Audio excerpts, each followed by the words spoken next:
So for this video, I'm going to do a demonstration of how to do a curve. This is something that I use in a lot of my patterns. I really like it because, well, I don't feel like there's any other really good ways to do curves that I've seen. But for this one, I went ahead and I just made a tube. That would be like if I had toes on the end, this would be like the foot, and then this would be going into the ankle. But I did do two different colors so that you could see where one transitioned to the next and the difference that it makes in the angle. So generally speaking, you're going to start by doing just a couple of stitches to get in the position that you want. Okay, because you're going to, like if this was a foot and the toes were over here, you'd want to make sure that your toes were going down and that you were staying equidistant for the ankle here so that it worked right for you.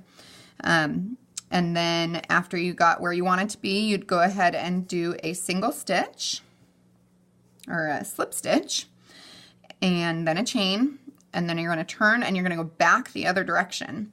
You're going to skip that initial slip stitch and you'll do a certain number of single crochets, which generally speaking I'll do 2. If it's a smaller area, maybe I'll do just 1. And then you want to do a half double crochet. And the half double crochets you're doing because you want it to cover distance more, to get around that corner better. So in this case, I'm going to do 6 half double crochets.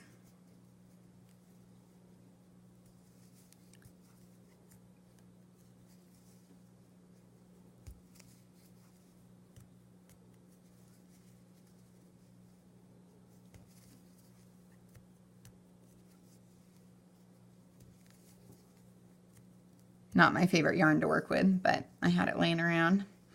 Okay, so then do 2 single crochets again on the other side, 1 slip stitch, and a chain, and then turn it back again the other direction. So you're not doing this inside portion of the ankle or the curve at all at this point. And then I would skip that initial or the last slip stitch that you had done and go right into your 2 single crochets, do your 6 half double crochets or whatever number it is that you've got on your pattern.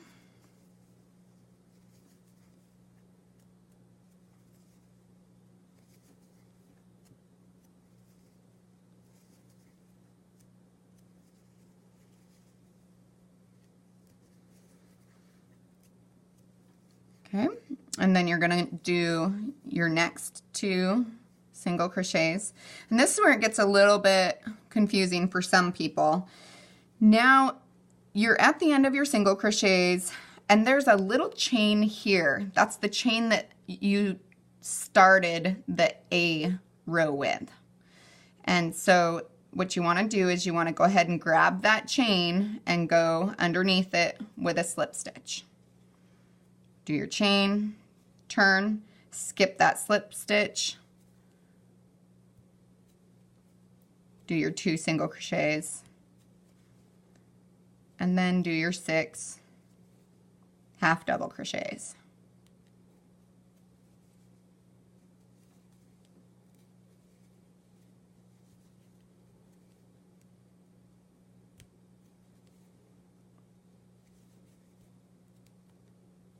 All right, so then you get to the other side. You're going to do your 2 single crochets, and again you want to go down into that chain. Now that's the chain that was at the beginning of your B row. Slip stitch through, chain, turn, skip that slip stitch, do your 2 single crochets,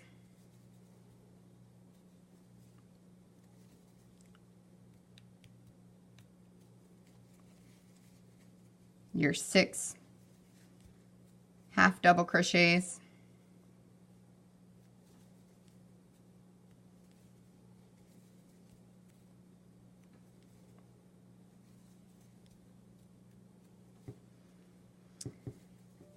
your 2 single crochets again. And again, you're going to go down into that same chain that you went into the last time. That's your chain A. Slip stitch, chain, turn, skip that slip stitch, your 2 singles,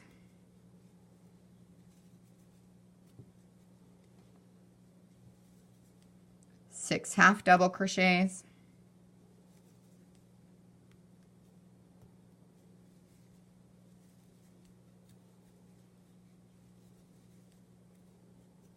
I know it's a little tedious to watch, so I'm probably gonna not go that much farther, but hopefully I can do enough to show you the difference in the angles. Then your 2 single crochets.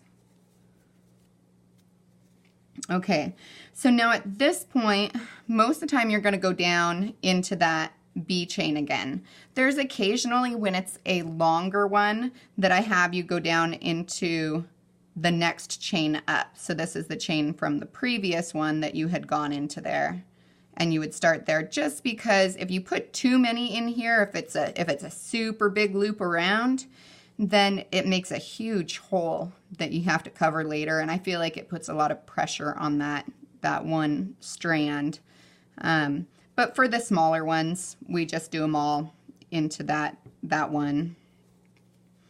Do your chain, skip your slip stitch, your 2 single crochets,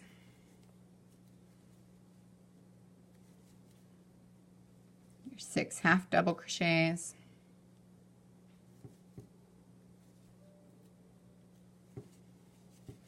let's see, and I think this is where I'm gonna go ahead and finish it off for you and show you what we've got so far.